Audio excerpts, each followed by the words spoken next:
आज की टॉपिक है एजुकेशन सिस्टम पे। हमारे एजुकेशन सिस्टम पे गवर्नमेंट ध्यान नहीं देता है। इसलिए ध्यान नहीं देता है कि अगर हम गांव के अपने देश के प्रत्येक बच्चे को अगर बढ़िया एजुकेटेड कर देंगे तो हमें उतना जॉब क्रिएट कहाँ से करेंगे, नहीं कर पाएंगे, पहली बात। दूसरी बात चाहता है कि अगर हम, क्योंकि नेता लोग इतना पढ़े लिखे नहीं हैं, बहुत सारे नेता में 80% नेता वेल एजुकेटेड नहीं हैं।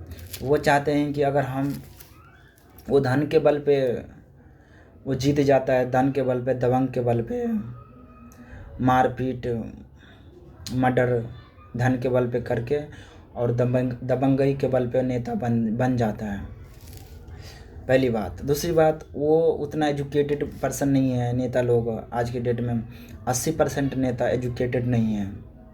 वो चाहते हैं अगर हम एजुकेटेड सारे बच्चे को दे दिया जाए तो फिर हमारा कुर्सी खतरा में आ जाएगा। इस कुर्सी खतरा में नहीं आएगा क्योंकि नेता लोग पैसा कमाता है 2 नंबर का। और पहली बात तो नेता लोग इतना पैसा खर्चा करके चुनाव लड़ता है, 5 करोड़, 10 करोड़, 500 करोड़। उसके बाद जब इतना पैसा खर्च करके वो लोग जीतता है तो फिर जैसी बात है कि पहले तो उसको उतना पैसा आना चाहिए जितना उसने खर्च किया।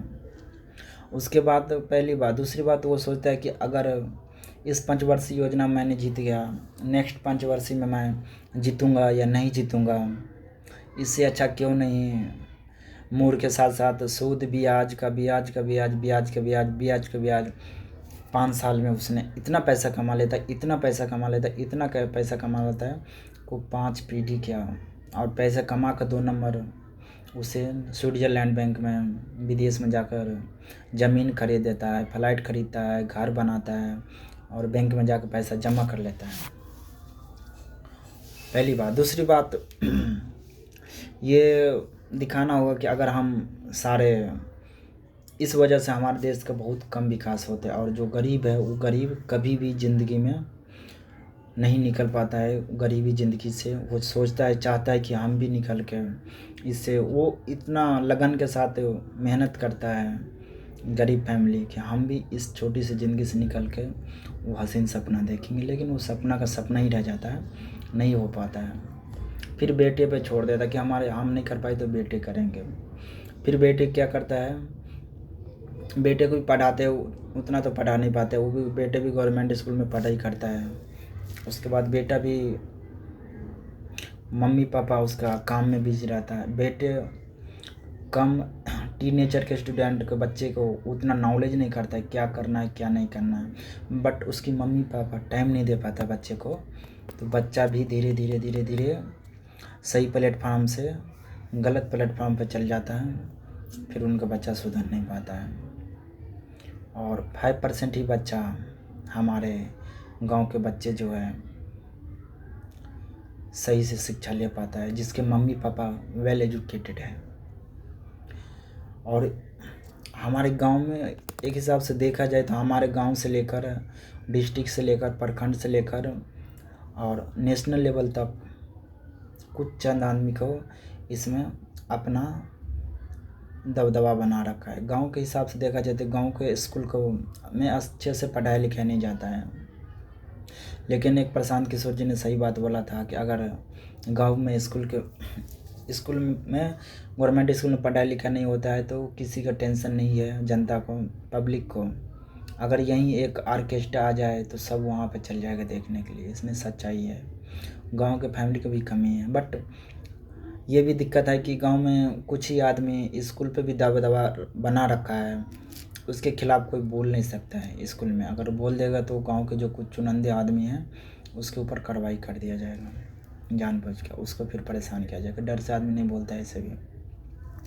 तो हमारे प्रत्येक आदमी को, प्रत्येक जनता को इस बात पे ध्यान देना चाहिए कि काम पे, कि सबसे पहले तो हमारा बच्चे को अगर गवर्नमेंट स्कूल में पढ़ा रहे हैं तो सही से वेल एजुकेटेड होना चाहिए।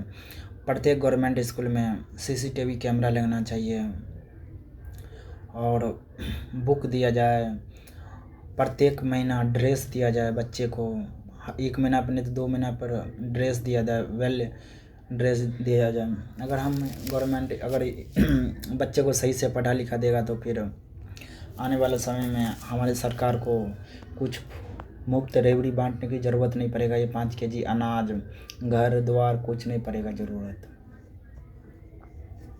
और मैं आज के डेट में, मेरे पापा मम्मी तो डेट कर चुकी थी 2008 में।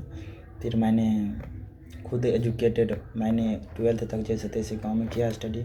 उसके बाद यहाँ आकर मैंने काम के साथ साथ ग्रेजुएशन किया। अभी मैंने IAS की तैयारी कर रहा हूँ। हमारा भी सपना है कि गांव को हम सुधारें, बट अभी जब हमारे सपना पूरा हो जाएगा, हम जब हमारा एजुकेशन सिस्टम हमारा कंप्लीट हो जाएगा एजुकेशन, फिर हम मेरा जो सपना है वो करेंगे। हम गांव को ज़रूर सुधारेंगे। गांव से जब हर एक गांव पे हम सुधारेंगे तो गांव से डिस्ट्रिक्ट सुधरेगा, डिस्ट्रिक्ट से राज्य, राज्य से फिर हमारे देश सुधरेगा। अगर हमारे बिहार में इतना फैक्ट्री भी नहीं है कि हम फैक्ट्री सही से गवर्नमेंट दे भी नहीं रहा है और उतना फैक्ट्री भी नहीं लगा पाएंगे। अगर हमारे बिहार के नेता लोग बच्चे को बढ़िया एजुकेटर दे दिया जाएगा तो फिर कहीं भी किसी भी सेक्टर में कंपनी में काम करेगा तो अच्छा पैकेज मिलेगा। अच्छा पैकेज मिलेगा तो पैसा बिहार जाएगा तो फिर उस पैसे से बिहार का बहुत जल्दी तरक्की भी होगा। लेकिन ऐसा नहीं करना चाहता है। जय हिंद।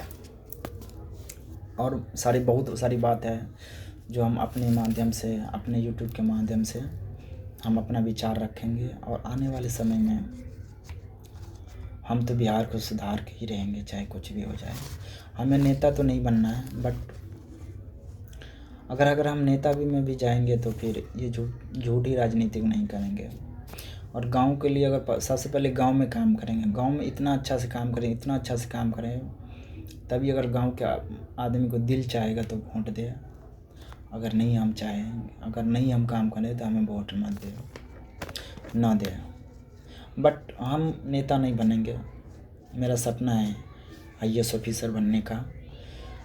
अगर IAS ऑफिसर बनने का, अगर हम आने वाले भविष्य में अगर IAS बन जाते हैं, किसी अच्छे पोस्ट पर भी चल जाते हैं, तो मेरी जो सैलरी होगी 1 लाख से तो कम नहीं होगा। आने वाले समय में फिर 1.5 लाख, 2 लाख, 3 लाख तक जाएगा। तो मैं अपने कमाई में से, सैलरी में से पर 3-4 महीना का सैलरी के पैसा भी अपने 2-3 महीना का, हर साल अगर 2 महीना 3 महीना का भी पैसा अगर अपने गांव में अच्छे काम के लिए इन्वेस्ट करेंगे, एजुकेशन सिस्टम पे, रोड नाली पे, तो हमारे गांव की तरक्की होगा। और हम अपने गांव को ऐसा मॉडर्नाइज बनाएंगे, फिर वही हम दिखाएंगे दूसरे गांव में कि ऐसे इम्प्लीमेंट हर गांव में होना चाहिए। इस तरीके से पहले तो हम अपने गांव के एजुकेशन सिस्टम पर ध्यान देंगे। बहुत बड़ा एक 1 से लेकर 10 तक, 1 से लेकर 12 तक स्कूल खोलेंगे, ताकि उसमें इतनी अच्छे से एजुकेशन देंगे बच्चे को, इतनी अच्छी से एजुकेशन देंगे बच्चे को, ताकि जब वहाँ से निकलेगा तो बच्चा डॉक्टर, इंजीनियर, IAS, IPS के लेवल तक पहुँचेगा। और किसी कंपनी पे भी उसे पोस्ट होगा तो अच्छी पैकेज के साथ वो काम करेगा। और ये इम्प्लीमेंटेशन हम प्रत्येक गांव में करेंगे। हमारे गांव में अगर स्कूल देखा जाए तो स्कूल हमारे गांव से बहुत दूरी पर दे दिया जाता है। अब बच्चे 2 साल 3 साल का है, वो उतना दूरी जा भी नहीं पाता है। आंगनबाड़ी है, आंगनबाड़ी में भी पढ़ाई नहीं होता। प्रत्येक आंगनबाड़ी में CCTV कैमरा लगना चाहिए। और CCTV कैमरा लगने के बाद प्रत्येक पंचायत में एक मॉनिटर होना चाहिए, उसे आंगनबाड़ी वाले को चलाने के लिए, क्या पढ़ाई हो रहा है नहीं हो रहा है, प्रत्येक आंगनबाड़ी में देखना चाहिए बच्चे को। और वेलनेस और बढ़िया से उसे मॉडर्नाइज तरीक़ा से बच्चे को पढ़ाया जाए। इंग्लिश मीडियम से पढ़ाया जाए, लेकिन उसे इंग्लिश मीडियम से पढ़ाया जाए इसलिए क्योंकि हमें अच्छे पैकेज सैलरी के लिए अगर चाहिए तो हमें इंग्लिश जब तक नहीं आएगा तो नहीं हो पाएगा। आज के भी डेट में वो हमारे बुजुर्ग बोलते हैं हिंदी मीडियम है, बट हिंदी मीडियम से आज की डेट में जॉब क्रिएट नहीं हो रहा है। किसी फील्ड में चल जाओ आपको इंग्लिश की ज़रूरत पड़ेगा। अभी मैंने एक मेडिकल में गया था, वहाँ पे मुझे तो जॉब करना नहीं था, ऐसे मैंने गया था वहाँ पे, देखता हूँ क्या उसका रिएक्शन आता है। तो उसने पहले पूछा, मैंने बोला मैं ग्रेजुएशन कंप्लीट हूँ, अभी मैं सब्जी का काम करता हूँ सुबह से मॉर्निंग में। तो ये सब्जी वाला काम सुनते उसने उसका मन चाहा क्या करूँ नहीं करूँ। और उसके बाद उसने फिर पूछा कि इंग्लिश आता है, तो इंग्लिश आपको प्रत्येक सेक्टर में चाहिए। और आने वाले समय में और अच्छे से अच्छे वीडियो बनाएंगे हमारे देश के हित में, और काम की बात करेंगे। और उसके साथ साथ जब हम अपने गांव में स्कूल खोलेंगे 1 से लेकर 12 तक, प्रत्येक बच्चे को किट्स दिया जाएगा, उसे नॉलेज भी दिया जाएगा काम के बारे में, और काम भी उसे सिखाया जाएगा। जब वो 12th पास करते करते उसी के पास हुनर आ जाएगा प्रत्येक बच्चे के साथ, तो वो किसी भी सेक्टर में अच्छा काम कर सकता है। जब हमारे बच्चे तरक्की करेंगे, वेल एजुकेटेड होंगे, तो हमारे गांव भी वेल एजुकेटेड होगा और इनकम भी अच्छा करेगा। जब इनकम अच्छा करेगा तो हमारे गांव के प्रत्येक व्यक्ति का आय अच्छा होगा, फिर हमारी जीडीपी भी अच्छा होगा। आज के डेट में एग्रीकल्चर से 20% आता है, और सर्विस सेक्टर से 60% है, और इंडस्ट्री से 25% है। कुल मिला के 100% हो जाता है अप्रॉक्सीमेटली। तो इसे बढ़ाना है। बहुत सारा अभी बिहार में है जो काम नहीं हुआ, होगा वो काम। हम आपके माध्यम से आप हमारे चैनल से जुड़िए। हम प्रत्येक अभी हमारी नया स्टार्टिंग मैंने बना रहा हूँ, इसलिए वीडियो मैंने प्रॉपर नहीं बोल पा रहा हूँ। जब हमारा प्रैक्टिस बन जाएगा तो फिर हम अच्छा बोल पाएंगे। अगर हमसे कुछ गलती होगा तो आप सभी से मैं माफ़ी मांगता हूँ।